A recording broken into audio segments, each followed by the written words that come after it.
బెంగళూరు వాసులకు మెట్రో ప్రయాణం ఖరీదుగా మారింది.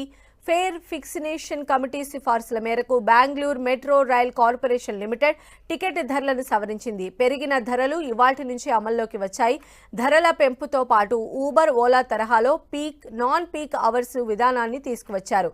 బెంగళూరు మెట్రో ప్రస్తుత గరిష్ట ధర 60 రూపాయలు ఉండగా అది 90 రూపాయలకు పెరగనుంది. సవరించిన ధరలను ఫేర్ ఫిక్సేషన్ కమిటీ డిసెంబర్ 16న సమర్పించింది. BMRCL బోర్డు ఆమోదం మేరకు టికెట్ ధరలు ఇవాల్టి నుంచి అమలు కానున్నాయని తెలిపింది. ఇప్పటికే కర్ణాటక రాష్ట్ర ప్రభుత్వం 15% మేర బస్సు ఛార్జీలను వడ్డించింది. తాజాగా మెట్రో ఛార్జీలు కూడా పెరగడంతో బెంగళూరు వాసుల ప్రయాణం మరింత భారం కానుంది. మెట్రో ప్రయాణంలో కొత్తగా పీక్ అవర్ టారిఫ్ సిస్టమ్ను తీసుకొచ్చారు. ఉదయం రైళ్లు ప్రారంభమైనప్పటి నుంచి 8 గంటల వరకు, మధ్యాహ్నం నుంచి సాయంత్రం 4 గంటల వరకు, మళ్లీ రాత్రి 9 గంటల నుంచి చివరి వరకు ఆఫ్ పీక్ అవర్స్గా నిర్ణయించారు. అంటే మిగిలిన సమయాన్ని పీక్ అవర్స్గా పరిగణిస్తారు. స్మార్ట్ కార్డులపైన పీక్ అవర్స్ సమయంలో 10%, హాఫ్ పీక్ అవర్స్లో 5% డిస్కౌంట్ ఇస్తారు.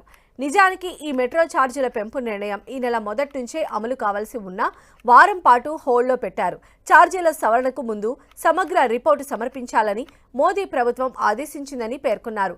వారం తర్వాత పెంపు నిర్ణయం అమల్లోకి తీసుకువచ్చారు.